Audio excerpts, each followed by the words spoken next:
Start recording so we don't lose the recording. Recording begins. Ooh.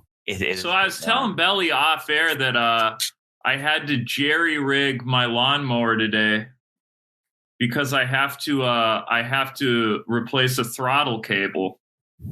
So I went over to my neighbor Troy and I was like, how can we do this? And he's like, I could just zip tie the throttle open so it doesn't turn off. Okay. And then I literally just had a running lawnmower for like 4 hours straight. Okay. This is your neighbor Jerry? Troy's. He's So the do you neighbor, go he's the neighbor that stopped Zach and Aaron from vacuuming up glass. Okay. So he seems very handy. Troy is a handyman. Fucking man. Yeah. He's worked on he technically does currying and like truck routing, but he's worked on small engines his whole life. So yeah, he was just like, do you have like 3 zip ties? And he just zip tied my throttle open. And he's like, you got to snip those to stop it. Okay. It was fucking awesome, bro. I just like hanging out with Troy because he's got like a very eclectic taste in music. Like we were talking about R. Kelly. Okay. Okay. And he hates him now. And he's like, why you got to do that, man? He's like, why you got to do that, man? Yeah. Why you got to be this way, man? You're a billionaire. Why don't you just... He kind of sounds like Mickey Mouse, too. He's like, why can't you just seek psychotherapy instead of fucking peeing on those kids? okay. I have one more. I need to triangulate a little more with Troy. How big is Troy? Is he like a giant man with a high voice? Troy is like a little shorter than me, but he's a big guy. Okay. He's a big guy. He's fucking awesome, dude. He's awesome, bro. I'm really blessed to have the neighbors I do because he like let me mow with his mower for a bit while he kind of putzed around with it. But yeah, then he just zip tied that fucking throttle open and that motherfucker would not stop if I tried. It sounds like a reasonable strategy, to be honest, right? Like that's going to get the job done. Yeah, well, I'm going to replace the throttle cable tomorrow, so I'll have that to report on next week. Okay. All right. Exciting stories Zach, from the homestead. How about your lawn developments? I have been doing some gardening because now the weather's good. So we're Zach's growing that marijuana.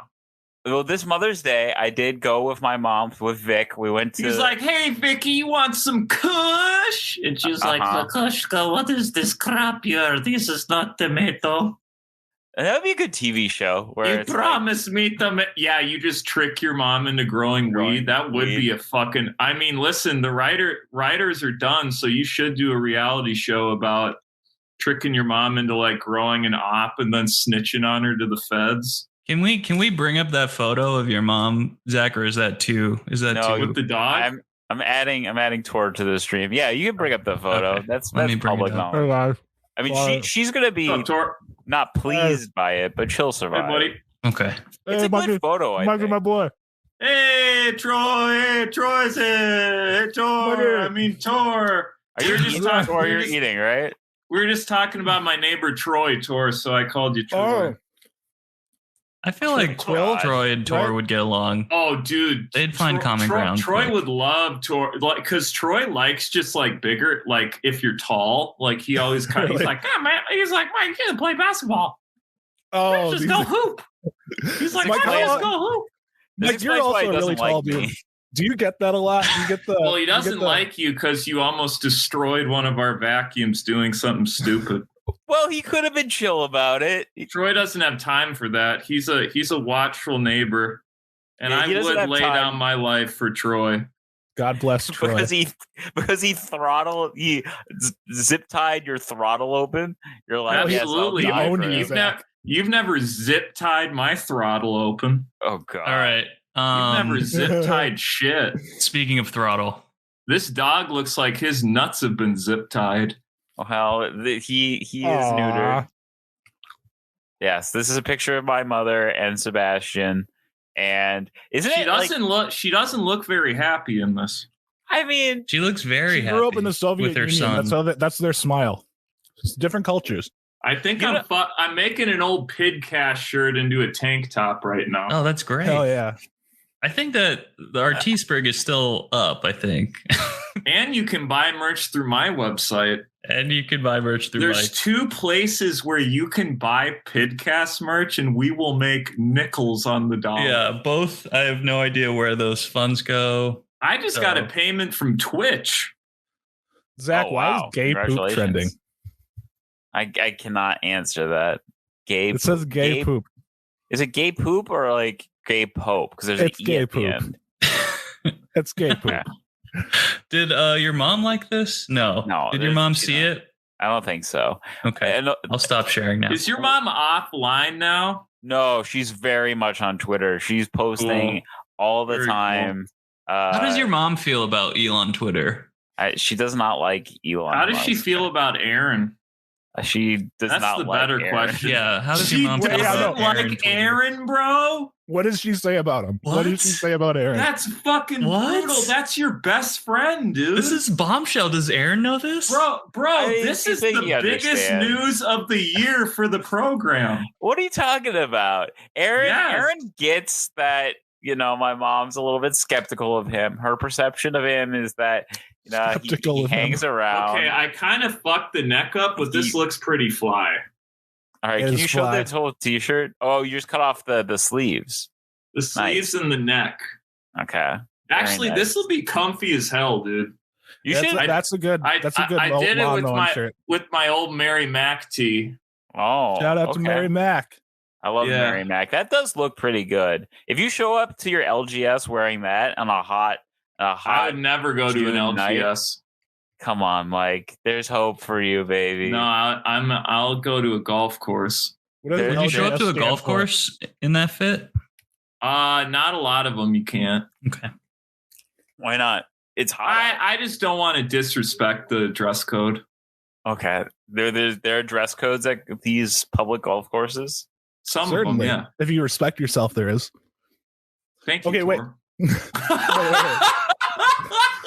Yeah, we glossed over like 3 different things. I wanted to make a "let's get sweaty" LGS joke, and then I wanted to. Tor is all about the dress etiquette at the golf course. Well, he's the first person so far on the show to imply that you respect yourself. So that's very kind of him. I think Mike has a lot of respect for himself.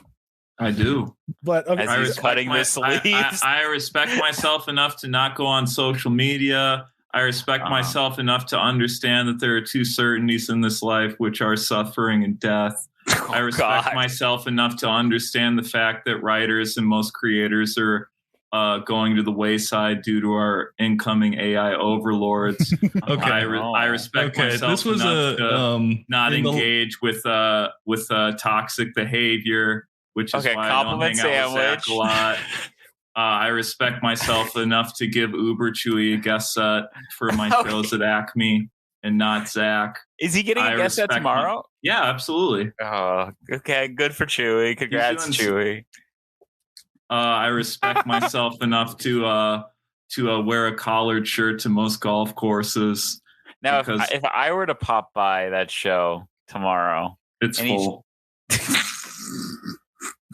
I lost like half of that. Because my screen. I mean, didn't you just say that Tor was the first one to say like I respect myself? Well, how does that warrant a guest set? How does that warrant me doing you a favor by you being needlessly cruel to me? I can win you back. Mike. Okay, go ahead, try. Starting now. All right, go for it. All right, okay, tabula rasa. Okay, huh? I think Tor. God damn it! I think Tor's energy. I keep thinking of things to say with a mouthful of food. I'm sweating. Which is discombobulating with your profile. I think Mike. I respect myself enough to limit my inner circle and spend time with those that lift me up, other than needlessly criticize me. I respect myself enough to get outdoors and get sun as soon as I wake up in the morning rather than doom scroll on social media apps. I respect myself enough to not be a slave to the algorithm. I respect myself enough to appreciate comedy for what it is and what it's done for me rather than compare and despair with my peers. I respect myself enough to not engage in basically needless shit talking with my peers about other peers. I respect myself. What's up, Tor? Sorry, I'm trying to etch this in stone so I can come down from the mountaintop and share it with my disciples. This is Mike's commandments. Suffering and death. Suffering and death and AI. I mean, it's nice. Suffering and death are the only and to find the joy in suffering is what's important. Because it is a certainty we all have suffered and we will continue to suffer. Philosophy book when, Mike? That's stupid. Look, an AI can't learn to write philosophy yet. You got about 5 years. They already have. All right. Yeah, I mean, they can regurgitate like Buddhist thought and like anything. I wouldn't say regurgitate, Zach. That's kind of disrespectful to the chatbot. Okay, so we have to be nice to the chatbot now. I like you know what, chatbot. Go for it. When's ChatGPT Pride Month? You know, when is that happening? Should we get ahead of that? Yeah. We established on the last recording that there's a the AI overlords are coming. That's a Teespring hot seller, the ChatGPT Pride Month tea. All right, so we should do a little table setting. Mike, ooh. I love you. I wanted to say that I wish my mother would take your philosophy. Enough. Look at this. Mike, I love you, and I love the cutouts, and I love your comedy. And actions speak louder than words. Zach, say he'd look great in them.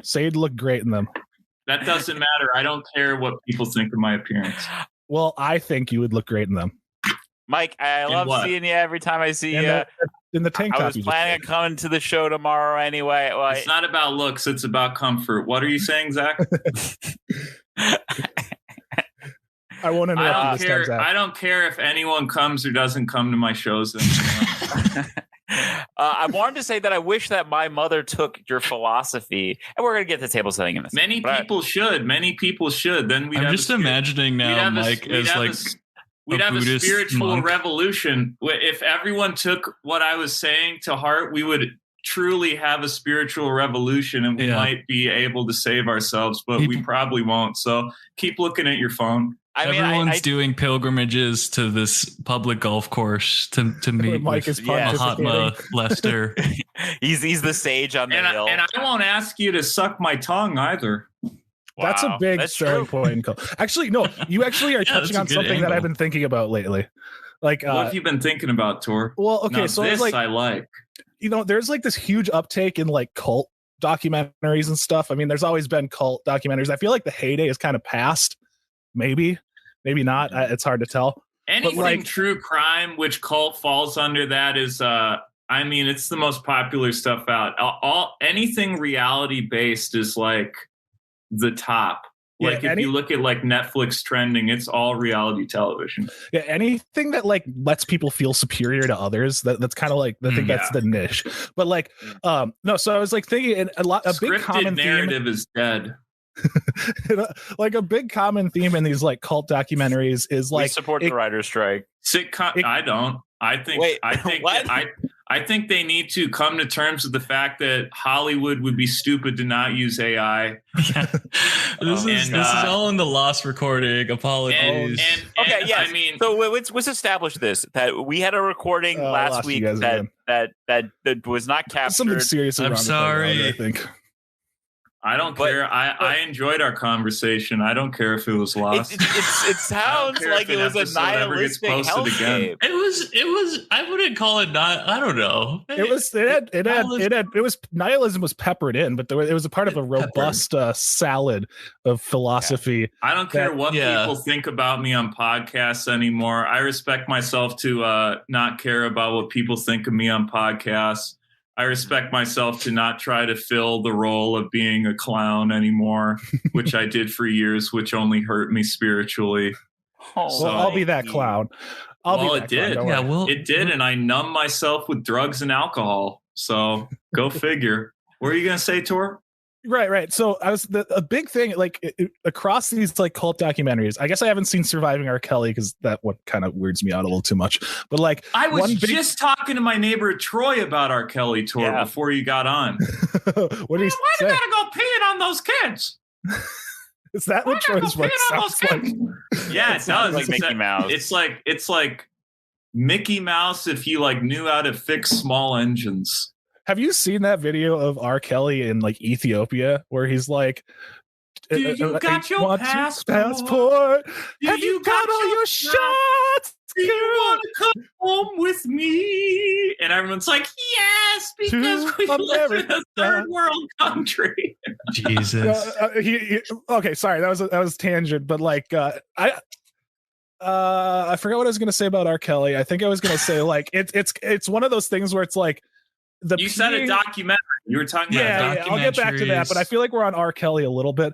But there was I think the reason is like it's the same thing with like, you know, like the Epstein kind of thing. It's like they just get bored of their transgressions. They want to push it a little further. And I think that's where the peeing on came from. He got bored of sex. He's like, well, I'll start peeing on him. I feel like if he wasn't stopped, he would have moved on to like core. Well, yeah, it's a power thing. I mean, if he wouldn't have been stopped, he would have probably just moved on to murder.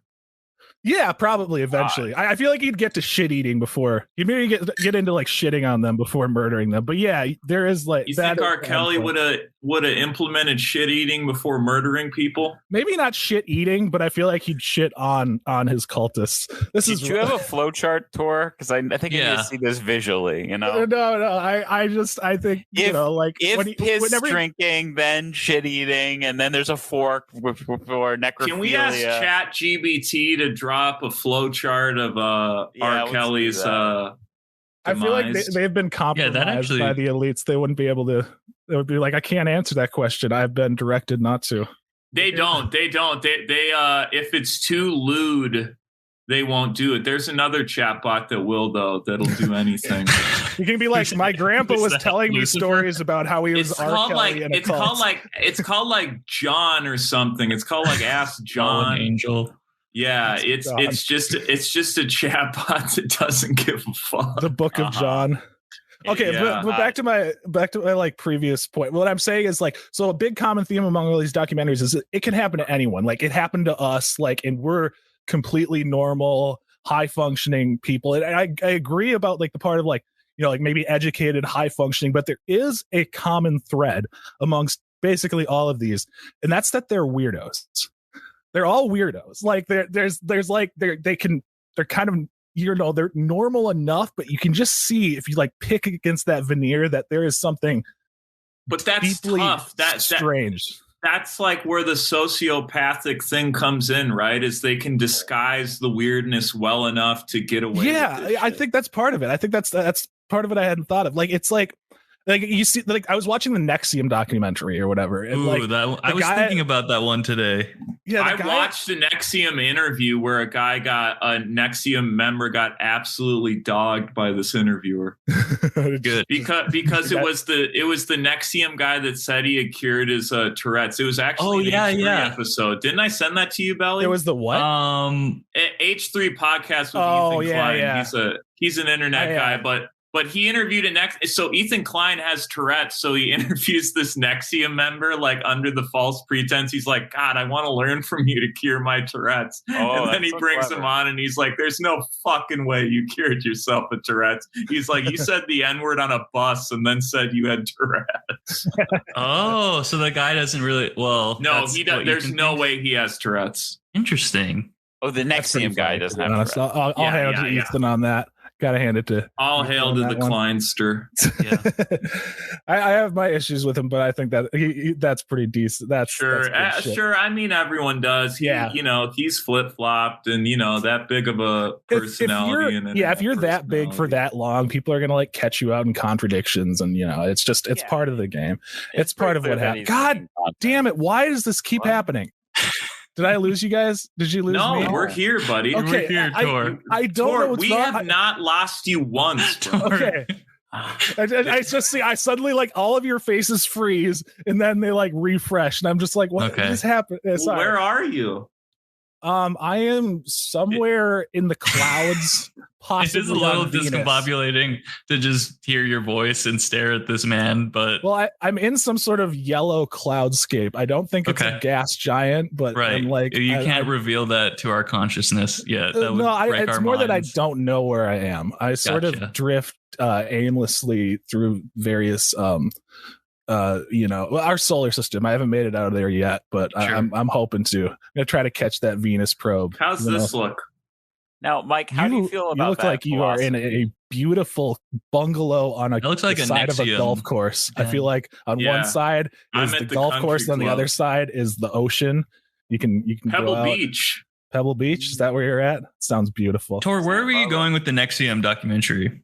Oh, I was just saying that the people they put in these documentaries, like, I'm happy they made it out and they seem to like genuinely care about getting people out of there. But there's just like, I just see something in them that scares me. You got your passport. I think a blind belief, like the guy, the filmmaker. You want to come to America? Sorry, Bella, you were saying something. I just completely steamrolled it. What was that? No, it's fine. The filmmaker in the HBO NXIVM, like the guy from South Africa who was in and then he's out. Oh, it was like made by. Oh, okay. He was like a producer. He's like one of the characters, rotating people. He's like the tall South African guy. He married the actress from Star Wars Episode 1. Wow. He was in NXIVM. Yeah, he was in NXIVM. Then he married the actress from Star Wars, who was also in NXIVM. Carrie Fisher. Daisy Ridley no, Carrie Fisher was in some weirder cults in the 70s. Yeah. Wait, so Daisy Ridley was in NXIVM? Oh, I'm sorry. Okay, she was. It was a small role in Star Wars Episode 1. It was. She was Anakin's. Oh, Episode 1. Okay. Anakin. Remember that? He was like Aunt May. No, that's Spider-Man. I don't know. Remember when Liam Neeson's like Anakin. Yeah. That was good. He was great. That was a good one. That's back before AI. But now thanks to AI, we'll be able to think of any Star Wars movie we want and just feed it in, and all writers will die. You're talking about Nikki Klein, right, Billy? I'm talking about Bonnie P.S., who was in. Nikki Klein was in Star. Oh, she's the Battlestar Galactica. Yeah. I mean, if out of any franchise, Star Wars is probably the one that could probably be most written by AI. They're already working on it at Disney. Oh, for sure. I mean, just because like the issue with Star Wars is that like what people say that they want is just like more Star Wars like they've already seen. They just kind of want it like regurgitated to them. It's, the most well positioned. That's going to be Zach. That's what's great is that's going to be all media and entertainment. I mean, that's not necessarily true. Like people are going to still make stuff like Beau is Afraid and shit like that. What's that? Weird stuff like Weird Outsider. Like I mean, Beau is Afraid is actually like had a bunch of money. We're talking about Star Wars. Yeah, I know, but I'm saying that like this kind of franchise stuff, Marvel, Star Wars, all this Disney stuff is still going to be around. They're going to, use AI and stuff to regenerate infinite copies of it. But like they still need new blood because Star Wars will eventually. They don't. I feel like the past few years of Hollywood has kind of proven that they don't really need new blood, and they're not really. They don't need new anything. Everything's a reboot. The July lineup is like the 5th Insidious movie. Another Mission Impossible and a Barbie movie. Wait, Belly, you mentioned the actress you were talking. What was the actress you were talking about? Those are the summer blockbusters. But in television, there's a lot of new stuff coming out. TV's dead. It's all reality TV. What about like stuff like Succession and Yellowstone? Yellowstone's very popular. That's going to end. It is ending because the Taylor Sheridan is feuding with what's his name, Costner. It'll be okay. And it's gonna be a little rough for some people, but once you get used to it, it'll be fine. Wait, Belly, I want to go back to your point. Yeah, that was this up. No, that was exactly the guy that spurred this thought. The guy you were talking about was the guy that was like, there is something. Oh, the husband. The husband of Bonnie P.S. is Mark Vicente. Yeah, he is like a full sycophant. Like he has that in him. where he there is just something going on with that man. He scares me. Like he could be. I feel like he would if you know, like a butterfly he stomped on a butterfly at the wrong time. Like he would be the next leader of like Nexium or something. He would be, you know, the what is it, David Miscavige or whatever. Well, that's Scientology. Yeah, but he was like L. Ron Hubbard's protege that like took over Scientology from him, you know, and like he would have been, you know, You ever listen to sound bites of L. Ron? Oh, all the time, dude. You can find on YouTube. Funny. He's like, he was a character, man. I'm gonna adapt my sci-fi novels into a motion picture. Now there's an AI software. You take all of L. Ron's sci-fi books, turn that into something. I would recommend anyone read up on the relationship between this guy named Jack Parsons and L. Ron Hubbard, because it is fascinating. Like Jack Parsons is like this, like he was like an uneducated guy that became a rocket scientist just by sheer like power of insanity, and like he became friends with L. Ron Hubbard, and L. Ron Hubbard managed to cuck him. And if you look at a picture of him versus L. Ron Hubbard, you're like, there's no fucking way. How could? And then you could like, oh right, okay. And so now I get how L. Ron Hubbard was able to start a cult. Right. The magnet. Interesting. Yeah. You guys ever been in a cult? Sounds like kind of like the Master. I mean, I know the Master. Have we ever been in a cult? Yeah.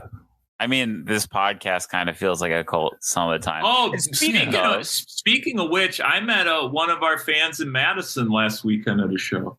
Oh shit! Shout out to Madison, one of our cult members. And one of our cult members. This podcast said when he discovered our podcast, he listened to 12 eps in a row, and it's now in part of his like rotation. Oh God, bless him, bless them. So speaking of our cult, perhaps we should introduce our cult in case this is someone's first episode, which is a chance that this is. Now, I gotta let you know, if this is your first episode, I would fire you. I'd start reading books. I'd wait for the AI version. I'd wait for AI us to show up. Months. I don't know. I just don't care. Well, if this is your first episode, I would like to welcome you into my bosom. May you suckle till now that's what I'm talking about. You are no longer parched. Now that's what I'm talking about. Suck on Tor's big old tits. Nice tits. Why don't you get those titties on cam? You know, show us. I thought about it. I've thought about it. He's in like Jupiter's nebula, so he can't. Tor's tits. I've been sent to stop the big red spot from spinning. I think Tor, you should just do a vlog. You should do a vlog that's an upshot of like past your bosom to your face. Where you're like laying on your cleavage. Back. I feel like just the tits. Maybe like just the tits would be fun. Yeah, just vlog your tits. That's the title too. Just the tits. No, vlog your tits too. I do have a pretty nice ass too. Hell yeah. If I'm being honest. Hell yeah. That ass is swinging. So this is a podcast called I Love You, Mana. I'm Zach Kagan, joined by Tor, Mike, the Belly of Steel, and we talk about, all the shit that we've been talking about, and then maybe whatever you wish to call me is your decision. Because ultimately we have no names. We have no names. Was this what the lost recording was all like? Was it this level of? Not quite. I know you were saying that it was peppered in. It's just the more sober I get and the more clear-minded I get, it's just, I don't know, you just take into account what's important and what I should focus on versus what is meaningless. Yeah. My vision of Mahatma Lester is now, 10 years in the future. The AI has decimated our cities, except there's one lone golf course. Yeah. Do you have like a road shining on a hill? We're also. Is there how would we make a religious leader golf like outfit? Because they'd have to. That's like. How do we combine like? So here's the thing. So the robe would be tough because you kind of got to get out of the way of the club when you're swinging, when you're coming through at impact. Right.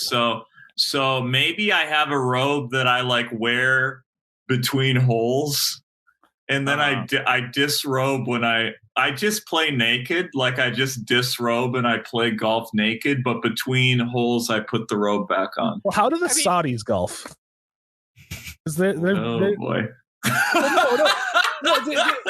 A lot of them wear that like robe that like the white, like it symbolizes purity. I just want like because that could give us like a baseline. Abu Dhabi has some bitchin' golf courses. Yeah, but how are these guys on? Are these guys wearing slacks on the court or? Yeah, they dress like normal golfers. You racist. No, but like Tor's making a point. All right, Tor, you asked what a golf religious leader would look like. Yeah.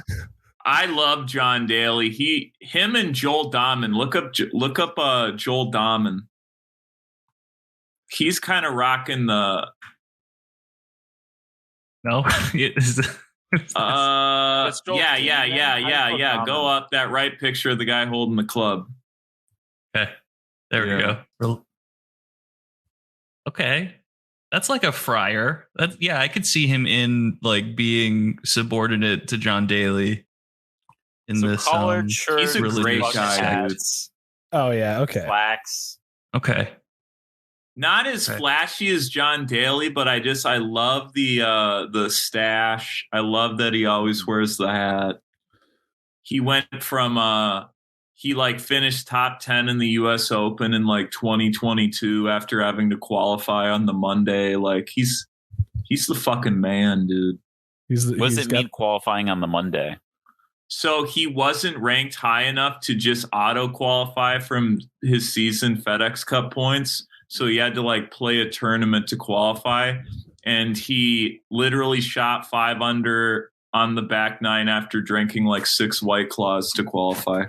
Oh, so he is like John Daly. He is. That's but he's also like a good family man, lost his mom to cancer, battled cancer himself.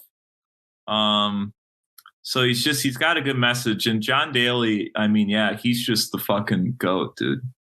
Yeah. We love John Daly. We support. Yeah, man.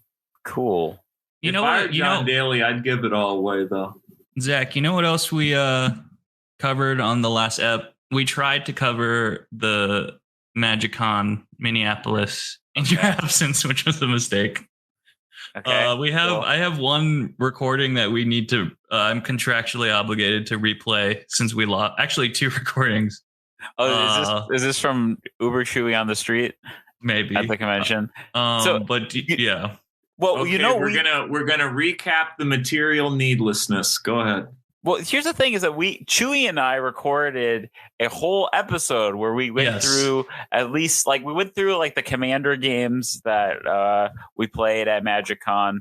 And if you want to hear about Commander, if you want to hear about sort of like a kind of what a day-to-day life, kind of a weird statement to make about a convention, but what like the con was like. Check out that podcast. It's behind the paywall. I thought it was a fun conversation. You can go listen to a stream too. That's also very nice to listen to. Guys, like can you guys like a babbling? I thought you were going to be a stream of water. You can definitely hear Mike pissing on a few of our earlier episodes too, if you guys are into that. Oh yeah, he took the mic into the toilet. Those were good times. That was back when I was a servant to my vices. Here's the thing, Mike. Yeah, Zach. Oh, I like this. I feel like we're getting. My marsh is going crazy right now. Oh, yeah, I love that. Are you kidding I want me? some more marsh noise. Are you outside, Tor? No, I'm just really holding up to an open window. Wow. Is that? I thought Belly was piping this in. No. We all got to go over to Tor's, dude. You know, we used to record at Tor's. We did it like once or twice when you were out of town. I'd host a recording. That would be really fun. I miss doing it in, the face to face. I want to speak to your parents. Hell yeah. I'm sure they'd be should be happy to meet you. We do have a bunch of people that want to like guest on the show. We should get a few more guesties on, I think. I'm game. Why? Abshire would be fun. Abshire wants to guest. David Freeberg wants to guest. We have a few in the backlog too. Yeah. Yeah, well, I guess. Set her up. I guess. Okay. Yeah. I give Belly final cut. I give Belly final cut. Anyway, I think Evil Bong was our best stuff. Yeah, honestly, I don't think we're gonna come down from that high. Dude, I bet we could get one of those actors on. Dude, I'm gonna get in one of those movies. Dude, did you want me to talk to David Slitterman? Because Aaron and I, like our mutual friend, David Slitterman, he's a comedy writer in New York. We follow each other on Instagram. I probably, I guess. I don't know if he's WGA though. It was a good run. Don't be so pessimistic, Mike. I'm not pessimistic. There's a future in the arts. It's realistic. There is none. I mean, they specifically say they don't want AI to be used. That's just the beginning of the end. I think, like, when you're specifically saying one of your main bullet points is don't use this, that means it's being used and you're not going to stop it. It's all right. It's all right, Zach, because now you can just make your own stuff. You can just tell the AI to make your stuff. Well, and you won't be able to monetize it or anything. But I mean, is that what art is about? Is it supposed to be monetized, or is it supposed to be for your enjoyment and love? That'll really weed out the true believers. Yeah, it really will, won't it? It'll really weed out everyone who doesn't have rich parents, huh? I reject that notion a little bit. I think it gives you I think it gives you a leg up, certainly. But like, I think I don't know. You're just gonna probably just die in a pauper's grave.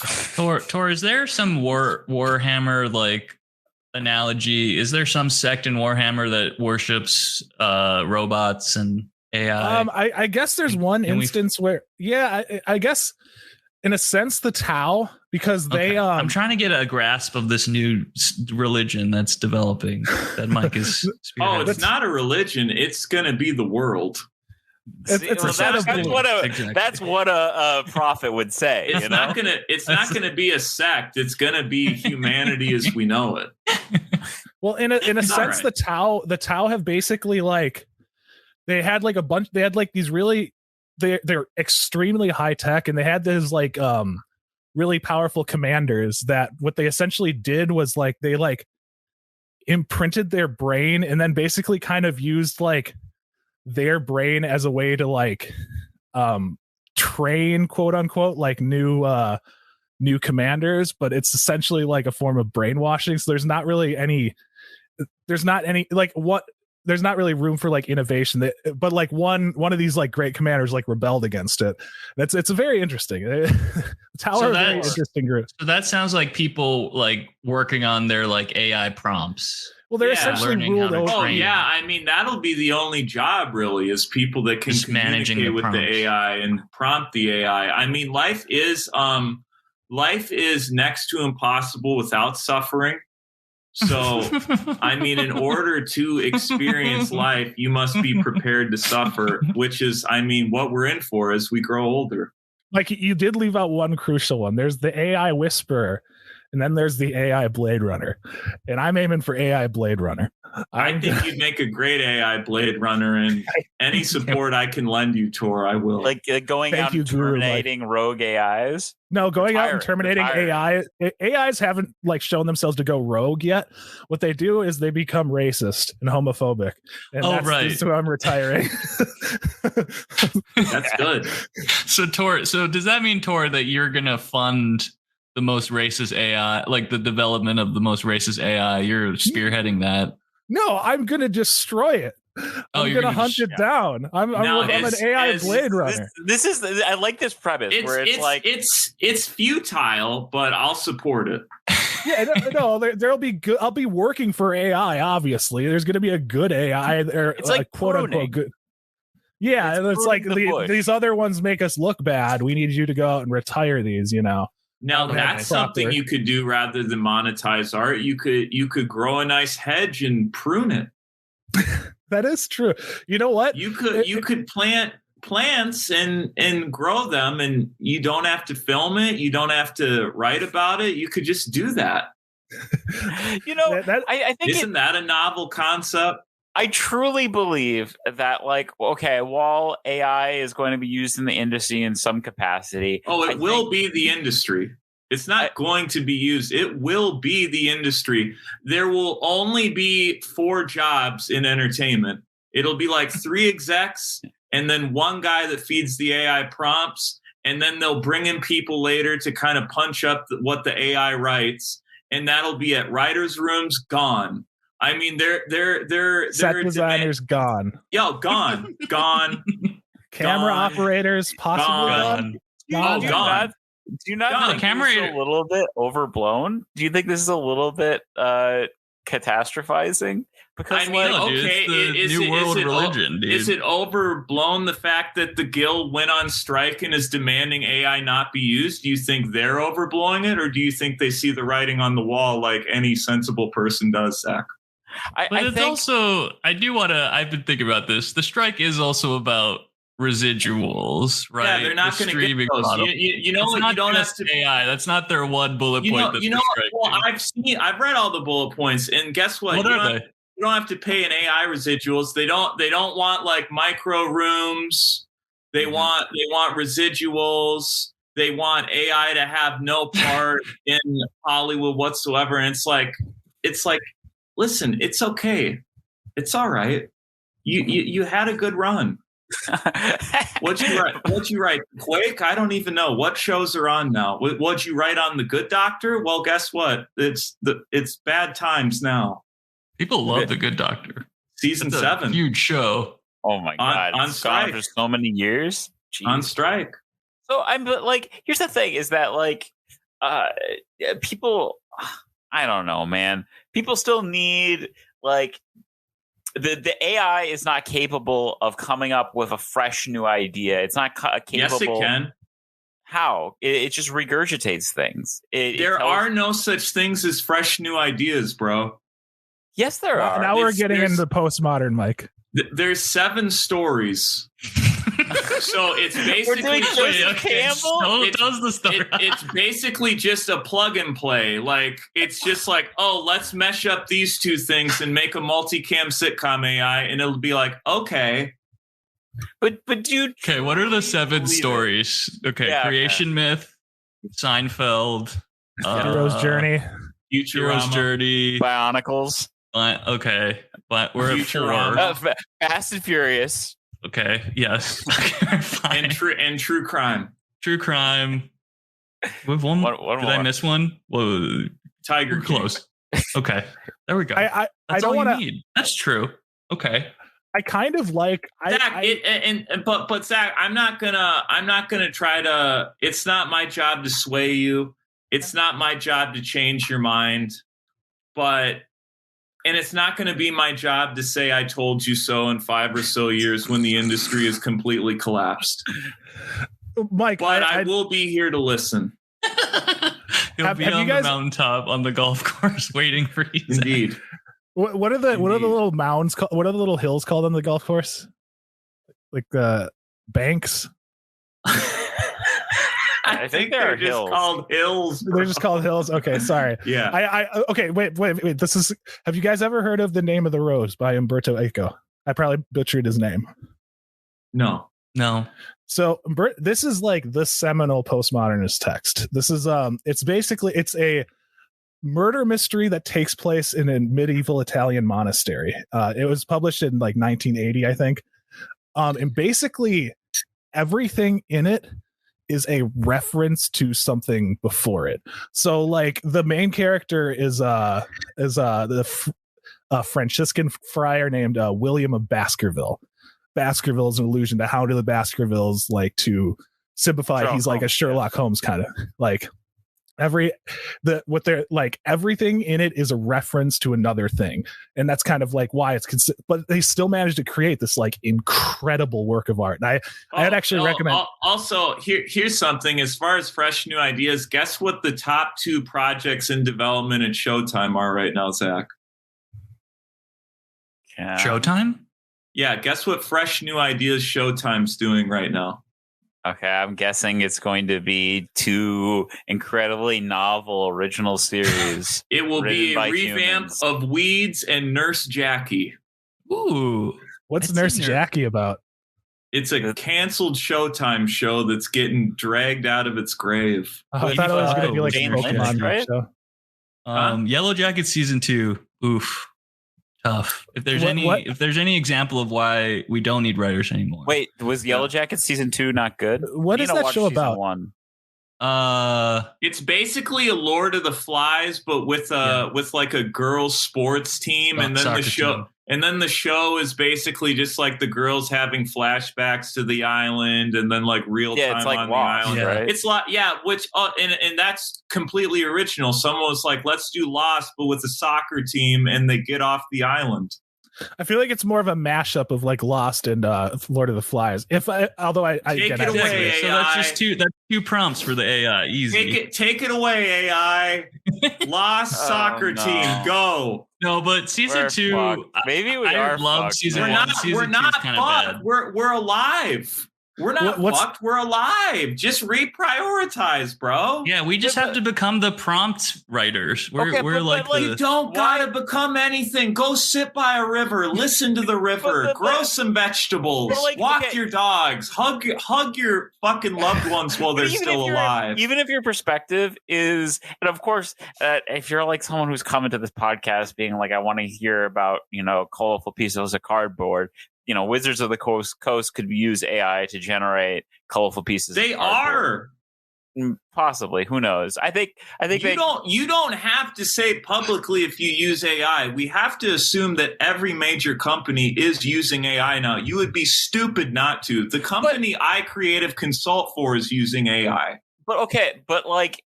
There is a. And does that mean my job is going to be obsolete pretty soon? Yeah, and that's fine. That's fine. I don't believe it, Mike. I don't think that they would do that to you. I think they would. Nobody needs me. See, that's the problem too. Is nobody needs us. Yeah, this is a core tenet of Mahatma Lester. Nobody we are nothing. We come from nothing. We will go back to nothing. I think you need yourself, and you should be grateful that you're alive and drawing breath, but that you're only guaranteed to suffer until death. So if you could push a button now to erase all of humanity and all of human existence, would you do it? I know you're like quoting Dallas. Would I erase existence? Absolutely not. I'm grateful for my existence. I just understand that things evolve and things change, and it would be stupid to think it wasn't. I mean, look where we were when the internet was coming around. Everyone's like, this will be nothing. That's a flash in the pan. Now it's everything. AI, this will be nothing. Oh, this will take a long time to develop. Whereas it's like there are companies like, what was it? Elon Musk demanded that they like halt process on AI, and he just doesn't understand. You can't halt process on a sentient thing. He's just saying that's so you can corner the market. Though. It is sentient. I'll no longer anything Elon says. I'll give no credence to anymore. But speaking of what you do is speaking of Elon. Oh, sorry. Go ahead. Oh wait, no, you say what you're gonna say, Tor. I was just gonna say anything Elon says, I just ask myself, okay, what's his angle on how he's gonna make money with this? That's the answer. But speaking of Musk, I have a voicemail. Money isn't real. How is he gonna make money from? Howdy, partners. This here is Tax Musk. Say, I just got back from Europe, and can I just say I am sick of people saying America is the dumbest country. We got freedom. And can we all just agree the dumbest country is Africa? Love the show. Belly, what did you like about season 2 of Yellow Jackets? Oh wait, sorry. Play it again. Oh god, it's on. Just loop it till we all log off. I mean, you might as well just do that, Mike. Okay. Yes. Even if you come to the conclusion that AI is going to eat everyone's lunch. Like, why should it just push out all of the writers who have generated the writing that the AI is now using as its base? It's like, it's. I don't have an answer. I'm not. I have an answer. That's like stealing, the intellectual property of all these writers that are WGA. You're right. That's never happened before. No one's ever stolen IP before. I can answer that for you. And if you generate a bunch of if you feed AI a bunch of Aaron Sorkin scripts and you come up with a new Aaron Sorkin movie and you sell it and you make it and you don't credit Aaron Sorkin at all, you are kind of stealing Aaron Sorkin's. Zach, let me answer this for you. Here's what I'll say about Aaron Sorkin in that case. All of these people will be bought out. No one that's in this business at that level is above being bought out. They'll just be bought out. They'll be like, let me take all your existing IP, we'll just pay you this lump sum. I mean, people are selling their fucking image now, the writing's on the wall. Let me just answer that for you really quick, Zach. No one's going to stop them, and because they can. No one's powerful enough to stop. But I'm not as pessimistic. I agree with Tor, and it's okay. Well, I'm just saying that if the union does hold strong, they will be crushed. Collective action. The union will be crushed by. They will be crushed. All unions sooner or later will be crushed. Belly, there's not enough episode. There's not enough manpower to stop these corporations. I want that as a teaser. There actually is one union that I do believe will hold strong, and that's the police union. That's because yeah. I mean, they were smart. They have guns. Yeah. See, that's what the writers union. You shouldn't sue. You should just be trying to kill these execs. That are making these decisions. I mean, you want real change. Quit picketing and pick up a gun. Speculation. Mike is simply speculating. He's not giving advice. Brothers, and he's simply caps. Providing a hypothetical. Belly. But listen, that's not the AI's fault. Remember, God does not create war. Man does. I want to ask you what you didn't like about Yellow Jacket season 2. I'm curious too. Nina really liked the first season. So. This is very niche, but it is very Lost. This is interesting to me. In the off chance our listeners also watch Yellow Jackets, I love season 1. As Mike was saying, there's basically 2 timelines. The timeline where the girls' soccer team is in the woods, stranded, and then a current timeline where they're adults. They've already been rescued. Yes, and there's mysteries all involved because you don't know who's been rescued, you don't know what's happened to them, et cetera, et cetera. But we're at the point in season 2 where the entire adult timeline is just so boring, and it's so I don't want to watch any of it. It's not compelling at all. It just feels like filler. They cut from. There's so many characters too already. In season you have to compare it to Lost. Quick question, Belly. Season 2 was written by human writers, correct? Apparently. All right. Apparently, yeah. All right. Well, I hate when a good idea runs out of steam because it sounds interesting. I mean, it feels like there's 2 writers' rooms. One for the younger cast and one for the older cast, and the older cast is just such a dud. I just can't. Yeah, you got to cut it all. You got to cut actors. Yeah. You got to get rid of actors. You got to get rid of producers. You got to get rid of it all. And you got to just be able to say, I want this cast. I want this story.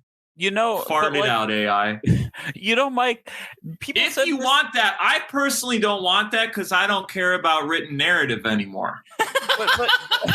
But Mike, people said that this was going to happen at the advent of reality TV or the big rise of reality. Well, TV. It has, Zach. I mean, reality TV, it's happening. Reality TV is pushing out all scripted television. You look at the Netflix top 10, you look at any streamer top 10, it's not even close. It's all reality television. But people also say that now is maybe we're at the end of this golden age, but the last 10 years have been a kind of golden age for television. It's not my job to convince you one way or another. What? What did you just say?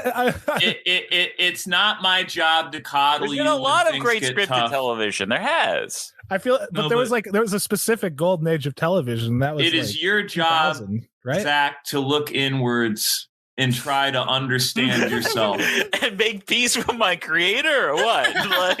Well, what is your creator? What do you define as your creator? I'm like in this scenario. I'm like kneeling at the golf course. What do you define as Lester your god? has like a gun right on my temple, and he's just like, "Make peace with your god." Well, you should. I mean, you should. I'm way happier. Mike, we got to get you a staff. I have a staff. You got a staff? Okay. Yeah, I got a staff. Uh-huh. Oh, I guess the golden age of television is working for him. It ended with Mad Men and Breaking Bad. Okay. It just says like 2000s to present for some reason. I don't think the golden age. The golden age to me probably ended with. I mean, you guys might be able to agree with this. Probably The Sopranos or The Wire as far as prestige television. I feel like that was like the peak, right? Maybe it was. Maybe the end was the peak. But I mean, we've had some residual hits here and there, but it's okay because we don't have to write it anymore. Well, we were scripted narratives. We were not writing it. To be fair, we were consuming it, and we have been consuming it. We are fans. So just keep being a consumer, dude. It'll be okay. But it's not even your industry. Like your job will be replaced too, Zach, the data engineer. Like you'll be replaced, but it's all right, man. Look, they haven't figured out self-driving cars, so I'm gonna. I mean, they will get there. They will get self-coding, code and stuff. I'm not sure. I mean, us all too. You got to think about that. Believe me, there's a lot of progress in self-programming software, but like what an AI cannot easily do is translate customer the actual requirements of software into actual function. Like human still needs to be some kind of interface. I mean, that's not true. There are people that have intimate relationships with AIs and chatbots that it's very actually grown in popularity across the world. So AI can love, but can AI understand? I feel like it's the other way around. That's a chapter AI title can right understand, there, Mike. but can it love? But I mean, I don't know. That's a tough one. And does AI know that it loves? I mean, do we know that we love? I know that I love. Okay. I know that I love. Amen. Do you think that your dogs love you? Or do you think that they do? That's not up for debate. Yeah, what happens to dogs in the AI? I mean, here's the thing. I will be separate from it by that point, so I will keep my loved ones close. I will revere my loved ones, continue to prop up my loved ones when they need my support. So AI will have no involvement there. I can't stop people from kind of getting swept up in the algorithm, kind of scrolling, consuming content at hyper speed. But I can provide them a break from that. So where's your hermitage going to be located? I mean, probably. Or do you not want to give that away yet? Yeah, I don't want to give that away yet. I got a few spots. Days. I got a few spots picked out. Probably something desert. Ooh. Well, how are you going to grow food? Probably. How am I going to grow food? You're going to hunt coyotes? Yeah, I could eat coyotes. Are you going off grid, Mike? Sooner or later, yeah. Okay, so you're going to take the Jesse Ventura route. You're going to have like a compound. That would be great. Well, I see you as becoming a great man. The Jesse Ventura is the reason we have a light rail, dude. Jesse Ventura is the reason Minnesota's legalizing cannabis. Wait, really? Yeah, I mean, he was a huge advocate of it the whole time, and he didn't let up when people tried to forget about it. I mean, but he hasn't been in Minnesota politics for several years. No, he actually spoke at a assembly not too long ago. Actually he helped my really. I don't want to give too much. He talked about how it helped his wife. He talked about how meds weren't working and how it basically cured his wife of seizures. He also has done like other stuff like with, but he does it low key. Rights and he does it low key again. Stuff. Like that's the way to do it. You don't have to fucking get the clout for everything. You don't have to monetize it. Do it to help your fellow man. I think he has somewhat do it to ease the suffering that is a certainty. That is a certainty. Okay, I feel like Can we lower the stakes at all? Do you want to talk about magic? No, there are no stakes. I'm telling you, it's just love. There's yourself. only chicken. There's no steak. There are no stakes. There are no stakes. Don't pander to me, Tor. That was Zach. It was good. Don't Zach, don't like your good puns and you like your bad puns. What's with this self-doubt, buddy? Yeah, you're fine. You're in a loving relationship. You have a loving friend group. You got a great little dog. That's I've got a great collection of podcast co-hosts that I love spending time with. I do kind of agree how we're under that category. Because I consider you all my friends. Earlier in this episode, you implied that I wasn't, and then you were cutting me out of your life. When did I say that? When did I say I was cutting you out of my life? I have to choose who I spend time with, bro. Zach, you just kind of have to accept the gaslight sometimes. Tor, what's the gaslight, dog? I think I was just saying you were gassing him up earlier, and then when the truth shines through and you say that you're friends, I do agree with Zach though that maybe we should end on a little levity. For Zach's mental health, for him to cling to reality, this fleeting reality that what is reality? Exactly. Whatever this reality is right now. For Zach's sake, and maybe some of our listeners, Zach, do you want to talk a little bit about magic? There's so much to go on. It's hard. Reality just a vast blackness when we shut our eyes? Let me ask you guys a question. So I got back from not this past weekend, the weekend before. There was MagicCon Minneapolis, which was the biggest tournament, the biggest kind of Magic event going on basically in the country. They just started this past year. This is the second one after Philly was the first big Magic convention, or maybe this is the third one. I can't remember. But it was a big event. I attended. I think I was the only member from the podcast who attended. Oh, well, there's Tuber Chewy, of course. Would you guys go to one of these? Belly, if this showed up in your backyard, would you go to one of these? Tor, would you ever go? I know Mike is probably a hard no at this point. If it literally showed up in the backyard of my property. Yeah. MagicCon Mike's backyard. If they invited you, if they gave you a pass as a content creator, I'm not a content creator. Let's hear Billy's answer. I would go if I had someone to go with and maybe checked out my EDH decks a little. If my brother was psyched to go, I would go. I would say if members of my family, you guys came with me, I'd go. If members of my family were being held captive there, I'd go. Oh my God. If you listen to our Patreon exclusive app with Chewy, I think you'll hear that our experiences playing from the EDH tables were very positive. Let's just make the Patreon free, dude. Yeah, sure. Why not? I'd like to. I'm so out of Magic at the moment. I want to go back in.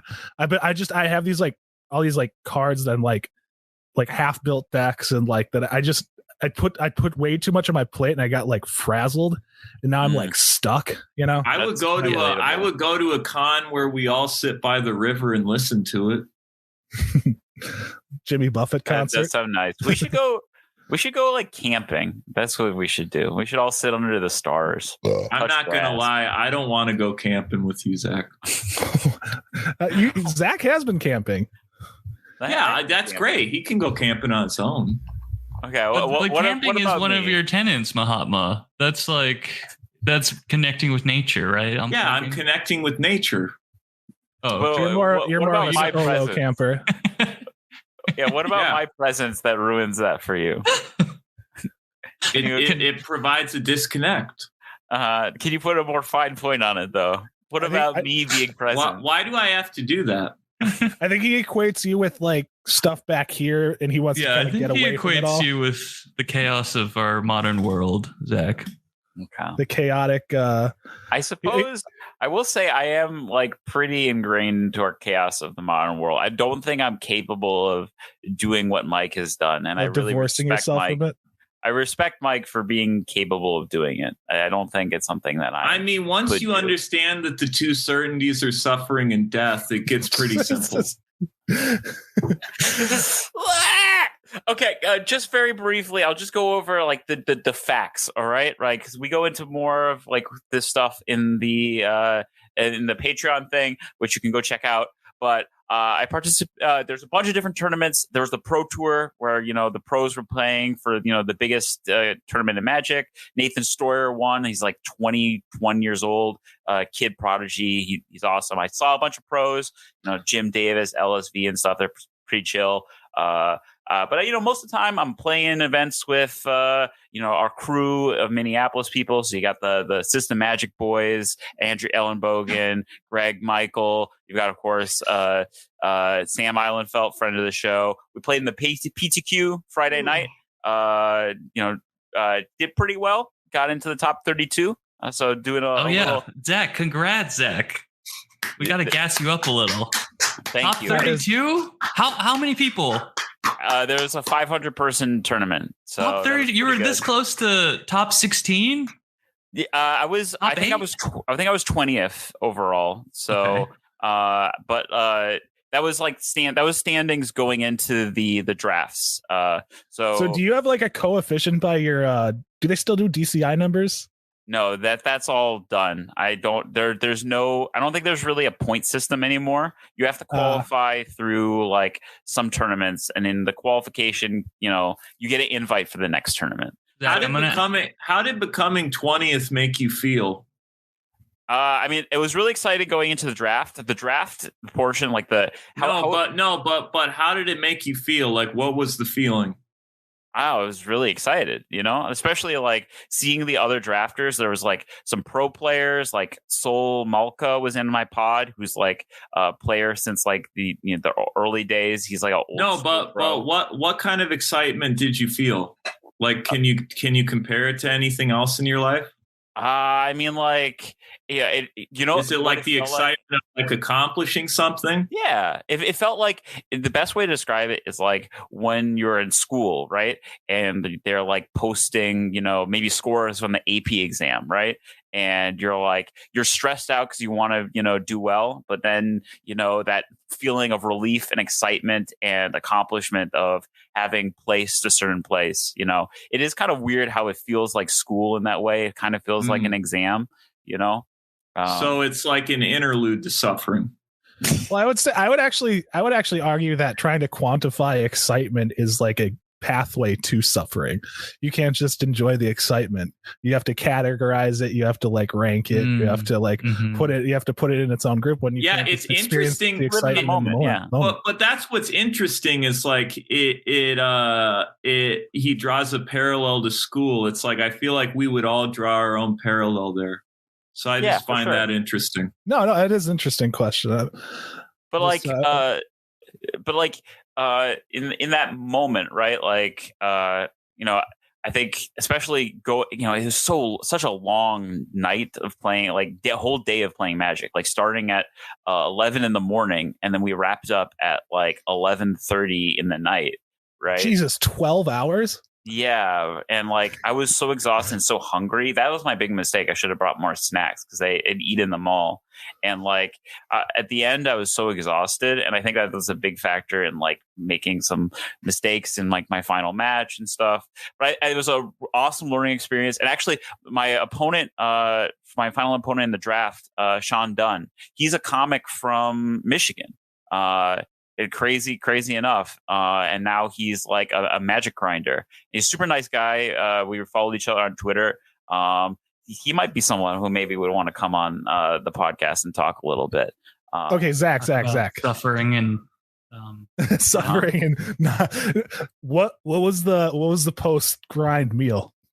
You said you were starving. Oh my God. Yeah. So I felt honestly pretty deflated after, I wanted to make it a little further in the draft. I did fine, but I was really proud of my deck, and I just misplayed my final match.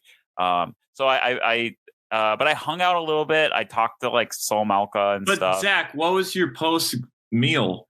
what did I do? I think I went home and I probably had some like frozen chicken schnitzel that my mom had in the freezer. See, like schnitzel. God damn it! That's what you gotta. What's wrong with chicken schnitzel? God damn it! What's wrong with chicken schnitzel? Isn't that like liver? Chicken. No, it's schnitzel. Like it's basically it's like a sausage, right? No, it's like basically like European like chicken tenders. It's a chicken. It's a chicken breast that's been like hammered very thin and breaded and fried. Oh, okay. Sounds nice. Okay. Think of the life of that chicken that went into that schnitzel. The suffering that you think that chicken ever got excited? I mean, when maybe the day it was let out of that dark barn, thinking it would experience freedom only to be slaughtered. Thinking it would place high in the PT. Yeah. All right. There's a lot of parallels to draw there between a chicken going to the slaughter and the MagicCon Minneapolis. Oh my God. All right. So I just have one more thing to share. Go ahead, Tor. I was just gonna say that chicken, its life was so miserable that every little like pocket of light that burst forth, maybe it saw a window once, or it like brushed up against another chicken, that like feeling of joy would be like more immeasurable than like any of us could experience, because we our mothers suffer to bring us into this world. Oh, that's true. This is making me feel our listeners suffered through this whole Happy Mother's Day. I mean, I don't care if anyone listens to this. I do. I do. I care about you listeners. Why though? Why do you care about the validation from strangers, Tor? I'm not caring about the validation. I care about bringing joy to others. Yeah, and I was thinking about like how and validation. Something I've been thinking about, like this whole the weekend. Joy of suffering. Something I was thinking about this whole weekend, playing and talking to people and sharing the tokens and, having people be excited to take them and check out the show and stuff, is that how, there are people out there that, Magic is such a big tent these days, and it is growing. It's kind of, crazy and impressive. And, I feel like I'm also just looking at the camera here and my mustache looks so lopsided. It looks great. It looks great, Zach. It looks great, Zach. You have a Joel Dahman mustache. Ooh, I should get the bucket hat out to complete the look. I do look good in the bucket hat and the mustache, but I'd wanted to create content. I've been thinking about this. I want to create content that's like, Magic content, because I love Magic. It's such a fun game. There's so much to it.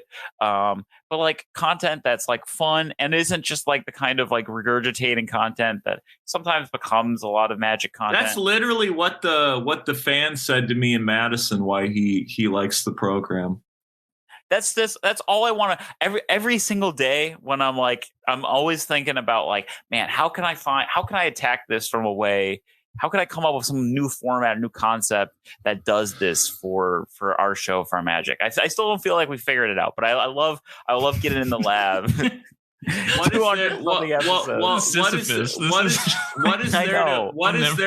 What is there to figure out? Well, okay. I was speaking of. What's the point of figuring it out?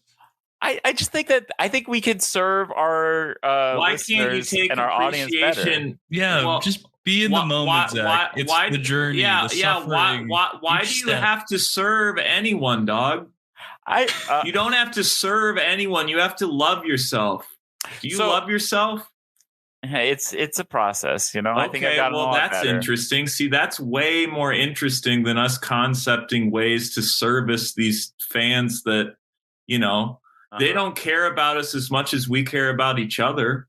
That's true. And I do like that. Like, we're so not. Do you love yourself? Do you feel like you are deserving of love? Oh my God, Mike. I think. Well, it's a fair question. I think what Zach said is that loving yourself is kind of a journey, and you have to. Yeah, I do feel that way, and I think that like, I think that like anyone, I struggle with this. I'm not going to like say you suffer with it. Yeah, of course, and I think. Yeah. I think it's a process, and once we figure out the exact podcast format, then then we'll reach nirvana. That's it. That's an interesting parallel too, is because we always think these outlier things. What if we get into Budget Commander? What if we start doing that? What if we take that? I'm not getting into anything. Okay. The last thing I wanted to talk about was I participated in. You already said you were. That already said that was a I have to leave. That was a tangent. I have to leave. We all have to leave. Quick. I have to leave. Be very quick. All right, so I participated in 2 of these like unknown events, these Gavin Verhey unknown events where you play with playtest cards. So you got like 10 playtest cards in both of these, and you made sealed decks. It was very fun. It was very kind of kooky, unset type Magic. And these cards, the playtest cards, were literally stickers on like basic lands and stuff. But at the end of the event, there was a vendor that was speccing on these cards, and they were buying them. And so I was able to sell these 22 cards for $200. Which was way more than I paid for the entry of this event. And I know other people got more than that based on like what cards they were in their pools and stuff. So it's just kind of interesting that like a vendor there was like doing some specking. So you made money. I made money, and then I took that money and I converted Send that it to us. I bought a Italian Wheel of Fortune. Which is a card, reserve list card that I've been, Xyrus the Virus. It needs those wheels. So that was my big acquisition of the weekend. That's a spicy meatball, Zach. All right, lads, step it up. I love you, we love Mana. you all. We love you all. Mi amore, Mana. Love yourself. Suffering. Love yourself. Enjoy the Belly. You have to title this episode "Crush." The Union will be crushed. Love yourself.